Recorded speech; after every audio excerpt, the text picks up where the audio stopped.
There's a little-known European citizenship opportunity that almost nobody understands properly, and I wanted to shed some light on this extremely rare opportunity.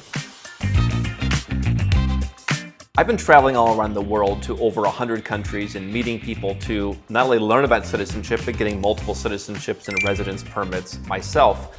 And it's through doing that I've really learned exactly how this stuff works. And so with more people talking about digital nomadism and global citizenship, I'm seeing a lot of uneducated opinions about citizenship opportunities and what they mean. Let me talk about today what we would call a fast-track naturalization procedure in a European country that very few people know about and that's often confused. And let's start out by defining the difference between fast-track naturalization and the catch-all term that you so often see the media and bloggers use, which is golden visas or golden passports. Now, before we get into that, the country I'm talking about is Austria. They have an opportunity to get citizenship, and they also have an opportunity to get residence, but I want to get the terms straight first. A golden visa is a residence permit you can get where generally it's commoditized. You're making some kind of investment in real estate or a fund or something that benefits the country with the ability to live in that country. So Portugal is closing their golden visa program, but Italy still has one, Greece still has one, other European countries still have one.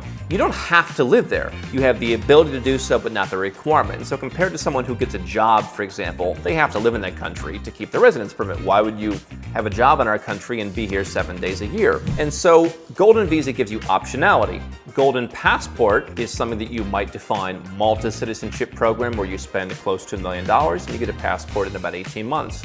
The Caribbean has similar programs, but you're getting a passport while bypassing the residence requirement, whereas the golden visa just gives you the residence. Austria has what I would call a fast-track naturalization program, where if you do something really special for the country, they will put you on a fast track and let you bypass certain requirements. It's little discussed, it's relatively opaque, but countries around the world do this. You've seen an African man who saved a child who was falling off a balcony, was given French citizenship. You're seeing a small number of people, foreigners who move to Dubai and Abu Dhabi every year, who are granted citizenship there for their exceptional contributions to the country. And there are other countries, primarily around Europe, that will grant people citizenship. Vladimir Putin granted several people like Steven Seagal citizenship of Russia. Serbia did the same thing for Steven Seagal. There are rumors about people getting certain citizenship. Angelina Jolie received Cambodian citizenship for adopting a child. They wanted to associate with Angelina Jolie and use her as an ambassador for the country. And so where people get the Austria program wrong, and I've seen people talk about this, is first of all, it's not a program at all. There is the ability that if you do something really exceptional for Austria,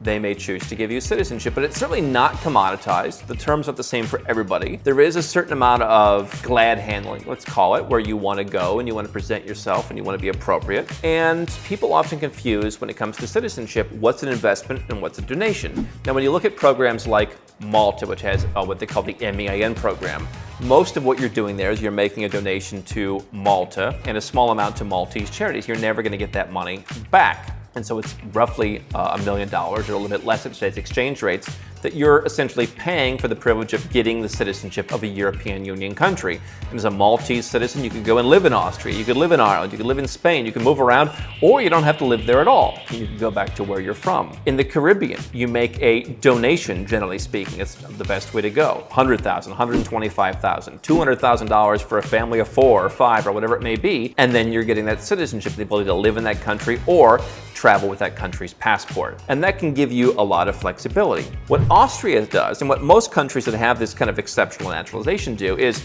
they might give it to someone they want to come and play sports. Some Gulf countries, Malaysia, have given passports to people who would very much like to have their passport, and that country wants them to come and play on their sports team. They need to be a citizen first. They give them the citizenship. There are some countries that don't necessarily have as much arts and culture. You're a famous artist, you can come. Now, you have countries like the United States that might give you an O1 visa to come if you have an exceptional talent in a certain area, but another country might say, no, bring your talents here, we'll give you a citizenship and a passport to go with it. You've seen at times business people do it. Again, we mentioned movie stars and actors and things like that. What Austria has done, and you can go and we've checked, through the archives, who is being granted. It is hard to find the information, but you can find the information on who's been granted this. Generally speaking, you're either going to make a donation to something that's important in a certain part of Austria, it could be 3 or 4 million euros, or you're going to be investing money in something that they would like you to invest money in. So it may be there's a certain part of the country that's not going to be in Vienna, and in other countries it may not be in the capital as well, and they're going to say, hey, we have a factory that we want saved, and if someone steps up, maybe we'll give a recommendation. If that recommendation goes to the right person, you might be given citizenship. And so that investment might be 6, 8, 10, 15 million euros. If you go through and look, the lowest investment was about 6.5 million euros, if I recall correctly. And there were probably other circumstances involved there where the person had other things that were in their favor. So you really need to be kind of involved in the process. And so people suggest, oh, Austria has a golden visa program, if you can just kind of get a residence permit, not hang out there. People have also said Austria doesn't allow dual citizenship, but generally speaking, this kind of fast-track naturalization, people are allowed to actually maintain dual citizenship because it's an exceptional process. And so there is confusion over dual citizenship. People have said, oh, I don't want to do that program. Again, not really a program, because there's no dual, not understanding that this is an exceptional case. So that's one way to go. If you are of the means to where you want to take over a factory or some kind of business that creates jobs, or you want to rebuild some kind of town square or something like that, it's millions of euros, and there are probably only a few dozen people a year who do this. It's not even something that probably in some countries they want really talked about very much.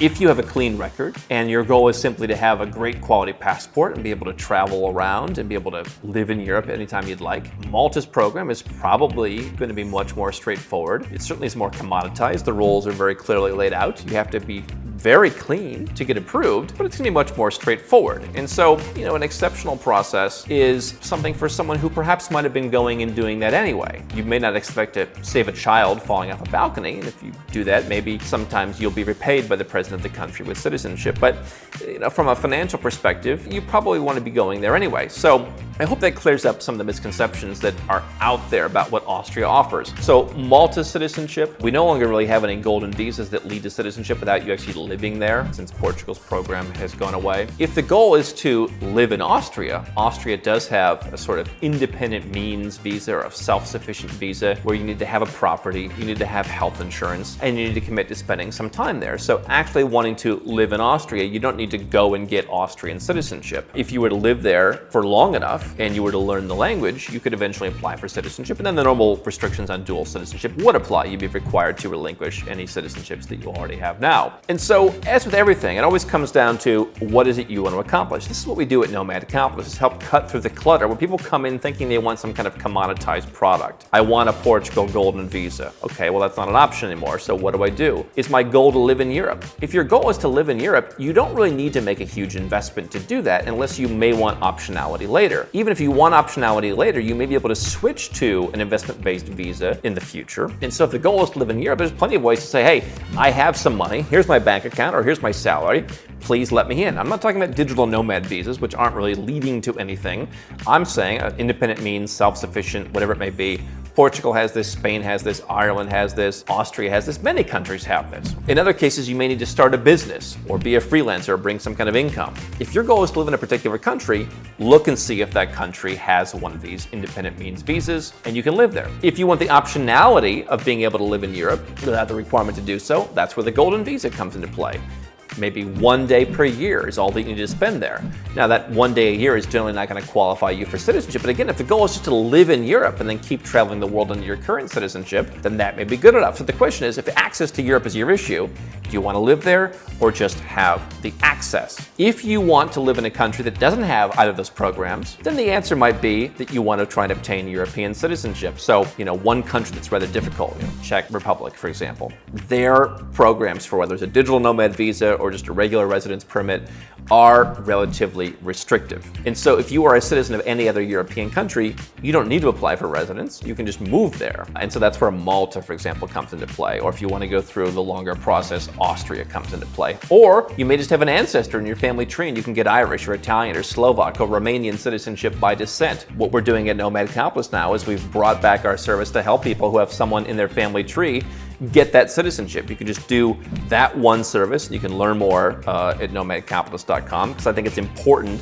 that if you have a citizenship you qualify for, that you get that, because that then opens up both the optionality, plus you're not tied to one particular country. And so understanding the terminology and what you're really looking for at the end result is always important. Most people who aren't already doing business somewhere like Austria are not going to look at that kind of program, because you're talking about multi-millions of euros in donation is what's historically been required, or even more multi-millions of euros in investment. And so unless you really are interested in doing that, most people aren't going to do that. There are perhaps a few people who do, and that's why they'll have 10 or 20 people that perhaps get that every year. But it is far from commoditized, and anyone who tells you otherwise simply doesn't know what they're talking about. And so golden visas, self-sufficient residence permits, citizenship by descent, by investment, they can all play a role, but you have to understand what you want, and that's what we help people figure out. So if you're confused about how everything works together as a plan, and you want to spend as little as possible while still accomplishing your goal, that's where we come in.